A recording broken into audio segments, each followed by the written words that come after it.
Then we moving to the executive. And what is executive? You can see some related news about the executive. Central government made Aadhaar compulsory for LPG subsidy. Right? Central approval for expirates votes. Expirates votes എന്ന് പറഞ്ഞാൽ നമ്മുടെ പിന്നെ പ്രവാസി വോട്ടാണ്. Implementation of food security bill gets delays and Adarsh Gram projects set off this year. അപ്പോൾ ഇതൊക്കെ എന്ന് പറഞ്ഞാൽ ഒരു ഇംപ്ലിമെന്റേഷൻ ആണ്. നേരത്തെ ലെജിസ്ലേച്ചർ എടുത്ത തീരുമാനത്തിന്റെ ഒരു ഇംപ്ലിമെന്റേഷൻ സ്റ്റേജ് ആണ് ഇവിടെ നമ്മൾ കണ്ടിരിക്കുന്ന ഈ ന്യൂസുകളൊക്കെ. സോ ദ എക്സിക്യൂട്ടീവ്സിന്റെ ഡ്യൂട്ടി എന്ന് പറഞ്ഞു കഴിഞ്ഞാൽ നമ്മൾ പഠിച്ചിട്ടുണ്ട്. ലെജിസ്ലേച്ചർ എന്ന് പറഞ്ഞാൽ മേക്സ് ദ ലോസ്, എക്സിക്യൂട്ടീവ് എന്ന് പറഞ്ഞാൽ ഇംപ്ലിമെന്റ് ദ ലോസ് ആണ്. അപ്പോൾ ഇംപ്ലിമെന്റേഷൻ സ്റ്റേജ് ആണ് നമ്മളിവിടെ കാണുന്നത്. Then what is executive? Executives in India. In India, there are 2 levels of executive. രണ്ട് എക്സിക്യൂട്ടീവിന്റെ 2 ലെവലുകളുണ്ട് ഇന്ത്യയിൽ. ഒന്ന് സെൻട്രൽ എക്സിക്യൂട്ടീവ് ആണ്, മറ്റൊന്ന് സ്റ്റേറ്റ് എക്സിക്യൂട്ടീവ് ആണ്. അപ്പൊ സെൻട്രൽ എക്സിക്യൂട്ടീവിൽ ആരൊക്കെയാണ് നമുക്ക് നോക്കാം. The central executive consists of the president, council of ministers and bureaucracy. ഇതാണ് സെൻട്രൽ എക്സിക്യൂട്ടീവ് എന്ന് പറയുന്നത്. പിന്നെ നമ്മൾ സ്റ്റേറ്റ് എക്സിക്യൂട്ടീവ് എന്ന് പറഞ്ഞു കഴിഞ്ഞാലോ, the head of the state level executive is governor. സെൻട്രലിൽ അത് പ്രസിഡന്റ് എന്നതുപോലെ സ്റ്റേറ്റിൽ അത് ഗവർണറാണ്. പിന്നെ chief minister and cabinet ministers and other relative executives. Okay, then first we are moving to the president. Here you can see the first president of the nation. Who is the first president of the nation? Yes, Dr. Rajendra Prasad. അല്ലേ? അദ്ദേഹത്തിൻ്റെ ഒരു photo ആണ് കൊടുത്തിട്ടുള്ളത്. Then what is the qualification? അതായത് ഒരു president ആവാനുള്ള qualification എന്തൊക്കെയാണെന്നാണ് നോക്കേണ്ടത്. First one, citizen of India. അദ്ദേഹം ഇന്ത്യൻ സിറ്റിസൺ ആയിരിക്കുക എന്നുള്ളതാണ് ഒന്നാമത്തെ ക്വാളിഫിക്കേഷൻ. രണ്ടാമത്തേത് എന്താണ്? He must completed 35 years of age. 35 വയസ്സ് കഴിഞ്ഞിരിക്കണം. മറ്റൊന്ന്, qualified for the election as A member of Lok Sabha. ലോക്സഭയിലേക്ക് മെമ്പറായി ഇലക്ഷനിൽ നിൽക്കാൻ പറ്റുന്ന ആളായിരിക്കണം. He should not be a member of Lok Sabha. Lok Sabha member ആവരുത്, but he have the qualification of that. Not hold any office of profitable institution under the state government or the central government or the local authority. നമ്മളുടെ state ഗവൺമെന്റിലോ central ഗവൺമെന്റിലോ local ഗവൺമെന്റിലോ ഒരു സ്ഥലത്തും ഒരു profitable ഇൻസ്റ്റിറ്റ്യൂഷനിൽ hold ചെയ്യാൻ പാടില്ല president ഇലക്ഷനിൽ നിൽക്കുന്ന ആൾ. Shall not be a member of either house of the people or the legislature, house of legislature. എന്ന് പറഞ്ഞാൽ പാർലമെന്റിലെ രാജ്യസഭയിലോ ലോക്സഭയിലോ മെമ്പർ ആവരുത്, മെമ്പർ ഓഫ് ലെജിസ്ലേറ്റീവ് അസംബ്ലിയിലെയും നിലവിലെ മെമ്പർ ആവരുത്. So these are the main qualification of the president. ഒന്നെന്താണ്? സിറ്റിസൺ ഓഫ് ഇന്ത്യ, മറ്റൊന്ന് complete 35 years of age, qualified ലോക്സഭയിലെ ഇലക്ഷനിൽ ക്വാളിഫൈ ആയിരിക്കണം, അതുപോലെ തന്നെ not hold profit offices in central government, state government or the local government. And he should not be a member of both houses of the parliament and the legislative assembly. Then how is the election is happening in parliament?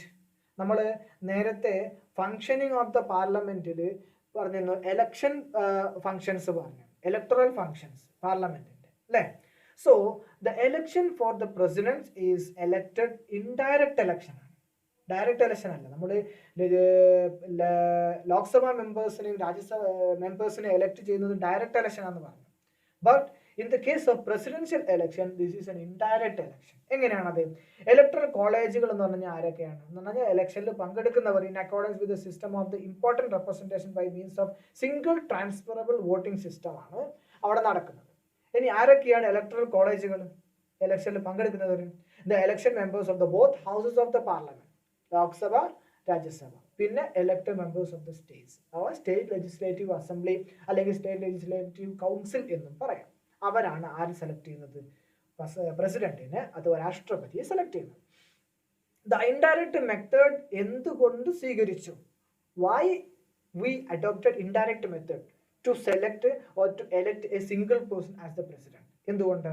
The indirect method adopted because the size of the electorate in India is too big. Where India എന്ന് പറയുന്ന രാജ്യത്ത് we have 137 crore people, 137 കോടി ജനങ്ങളുണ്ട്. അവിടെ ഒരു direct election വെക്കുന്ന കഴിഞ്ഞാൽ it is very risky. That is why they choose the indirect election. മറ്റൊന്നെന്താണ്? The direct election of the president would mean a tremendous loss of time and money and energy. അല്ലേ? ഒരു പ്രസിഡന്റിനെ direct ഇലക്ഷനിലൂടെ തിരഞ്ഞെടുക്കുക എന്ന് പറഞ്ഞാൽ എത്ര റിസ്കിയാണ്. Energy, money, loss of time ഒക്കെ ഉണ്ടല്ലോ. അതുകൊണ്ട് ഇലക്ടഡ് റെപ്രസെൻറ്റേറ്റീവ്സ് എന്ത് ചെയ്യുക, സെലക്ട് ചെയ്ത് പ്രസിഡന്റിനെ സെലക്ട് ചെയ്യുക. പവേഴ്സ് ഓഫ് ദ പ്രസിഡന്റ്, പ്രസിഡന്റിന്റെ പവറുകൾ എന്തൊക്കെയാണ്? What are the powers president കൈകാര്യം ചെയ്യുന്നത്? Classified as follows. Executive power ഉണ്ട്, ലെജിസ്ലേറ്റീവ് പവർ ഉണ്ട്, ഫിനാൻഷ്യൽ പവർ ഉണ്ട്, ജുഡീഷ്യൽ പവർ ഉണ്ട്, എമർജൻസി പവർ ഉണ്ട്, മിസ്ലേനിയസ് പവർ ഉണ്ട്. അപ്പൊ എക്സിക്യൂട്ടീവിനെ കൺട്രോൾ ചെയ്യാം, ലെജിസ്ലേച്ചർ കൺട്രോൾ ചെയ്യാം, ഫിനാൻസ് കൺട്രോൾ ചെയ്യാം, ജുഡീഷ്യറിയെ കൺട്രോൾ ചെയ്യാം, എമർജൻസി കൺട്രോളുകൾ, അത് മിസലേനിയസ് പവേഴ്സ്, മറ്റു ചില പവേഴ്സുകളുമാണ് അവിടെ പറഞ്ഞിട്ടുള്ളത്. ദെൻ ദ വൈസ് പ്രസിഡന്റ്, അതാണ് സെക്കൻഡ് എക്സിക്യൂട്ടീവ് എന്ന് പറയുന്നത്. നമ്മളുടെ the first vice president of the nation and also the second president ആണ് അദ്ദേഹം. അദ്ദേഹത്തിന്റെ പേരിൽ we are celebrating a day, a national day. Do you know that? Which is that day? Yes, കഴിഞ്ഞു പോയി. On September 5th ആയിരുന്നു ആ day. What is it? Yes, National Teachers Day was celebrated on the birthday of Dr. Sarvepalli Radhakrishnan. Okay. Vice President powers. Vice പ്രസിഡന്റിന്റെ election procedures എന്ന് പറഞ്ഞു കഴിഞ്ഞാൽ ഏത് തന്നെയാണ്? പ്രസിഡന്റിന്റെ ഇലക്ഷൻ തന്നെയാണ്. അതുകൊണ്ട് അത് അവിടെ പറയേണ്ട കാര്യമില്ല. ക്വാളിഫിക്കേഷനും അത് തന്നെയാണ്. And powers of the vice president ആണ് നമ്മൾ പറയുന്നത്. Taken office of the president in the following cases. താഴെ പറയുന്ന 4 കേസിലും പ്രസിഡന്റിന്റെ ഓഫീസ് ആരാണ് കൈകാര്യം ചെയ്യുക? വൈസ് പ്രസിഡന്റ് ആണ് കൈകാര്യം ചെയ്യുക. ഏതൊക്കെയാണ് അത്? Death of the president, president മരണപ്പെട്ടാൽ അപ്പോൾ ആ സമയത്ത് വൈസ് പ്രസിഡന്റ് ആണ് ആ ഓഫീസ് കൈകാര്യം ചെയ്യുക. Resignation of the president, president resign ചെയ്തു, രാജിവെച്ച് കഴിഞ്ഞാൽ. Removal or impeachment of the president, പ്രസിഡന്റിനെ ഇംപീച്ച് ചെയ്യുകയോ പുറത്താക്കുകയോ ചെയ്യുന്ന കേസ് വന്നു കഴിഞ്ഞാൽ. പിന്നെയോ when the president is unable to take in charge his duties owing to absence, illness or any other cause. അദ്ദേഹം രാജ്യത്തില്ല, അദ്ദേഹം വേറെ ഏതെങ്കിലും രാജ്യത്തിന് വിസിറ്റ് ചെയ്യാൻ വേണ്ടി പോയാൽ ആ സമയത്ത് പ്രസിഡന്റിന്റെ ആ ഓഫീസ് വൈസ് പ്രസിഡന്റ് ആണ് കൈകാര്യം ചെയ്യുക.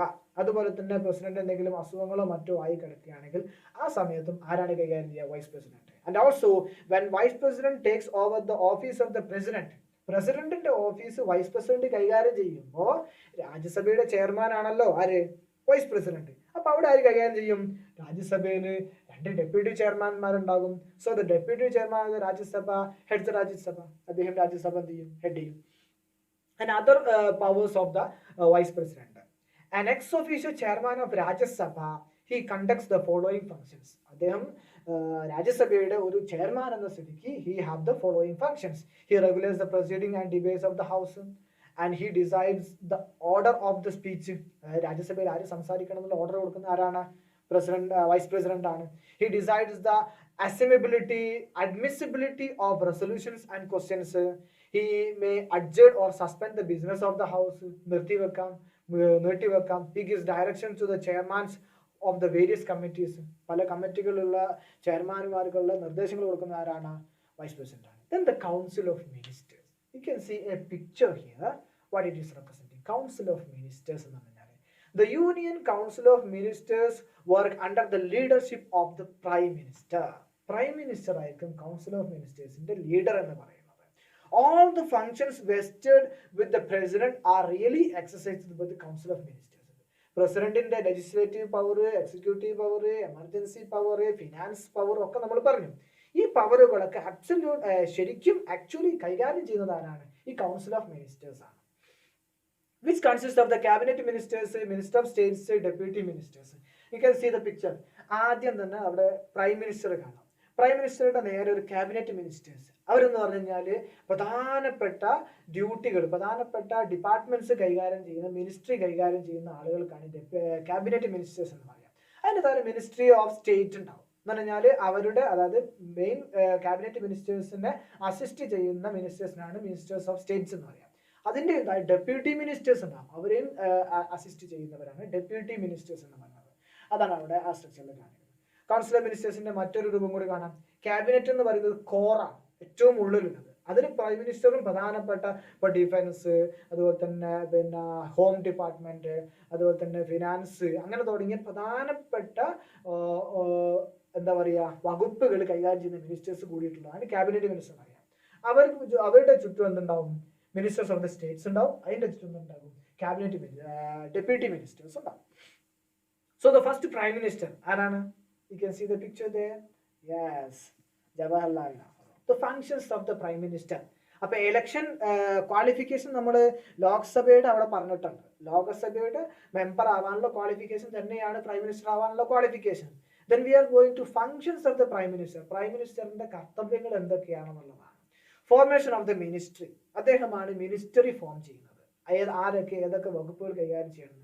Distribution of the portfolios. ഓരോ മിനിസ്റ്ററും ഏതൊക്കെ വകുപ്പുകൾ കൈകാര്യം ചെയ്യണമെന്ന് തീരുമാനിക്കുന്നവരാണ് പ്രൈം മിനിസ്റ്ററാണ്. Leader of nation. രാജ്യത്തിന്റെ ലീഡറായിട്ട് പ്രവർത്തിക്കുന്നു. Adviser to the president. പ്രസിഡന്റിന്റെ അഡ്വൈസറാണ്. ചീഫ് കോർഡിനേറ്റർ ആണ് ഗവൺമെന്റിന്റെ. Supervisory functions. എല്ലാ വകുപ്പുകളുടെയും സൂപ്പർവൈസറി പവറാണ് ആർക്കുള്ളത്? പ്രൈം മിനിസ്റ്റർക്കുള്ളത്. Chairmanship function. അദ്ദേഹമാണ് chairman of the government. Party function. അദ്ദേഹം ഏത് പാർട്ടിയെ പ്രതിനിധീകരിച്ചുകൊണ്ടാണോ അദ്ദേഹം ആ പാർട്ടിയുടെ ഫംഗ്ഷനിങ്ങുമാർ തന്നെയാണ് പ്രൈം മിനിസ്റ്റർ ആണ്. So these are the functions of the prime minister. ഏതൊക്കെയാണ്? Formation of ministry, distribution of portfolios, leader of nation, adviser to the president, chief coordinator, supervisory functions, chairmanship functions and party functions.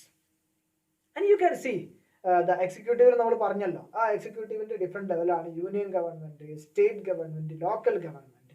Local ഗവൺമെന്റിനെ നമുക്ക് രണ്ടായിട്ട് split ചെയ്യാം. Municipality ആയിട്ടും പഞ്ചായത്തായിട്ടും split ചെയ്യാം. Municipality എന്ന് പറഞ്ഞാൽ municipal corporation, municipal council, Nagar panchayat. Panchayat ആകുമ്പോൾ district panchayat, intermediate panchayat അഥവാ block panchayat, then village panchayat or gram panchayat. So this is all about the executive, central executive. Then state executive ആണ് അഥവാ സ്റ്റേറ്റ് ലെജിസ്ലേച്ചർ എന്നാണ് നമുക്ക് വേണമെങ്കിൽ അത് പറയാം. ഇന്ത്യയിൽ 2 types of legislature ഉണ്ട് ശരിക്കും.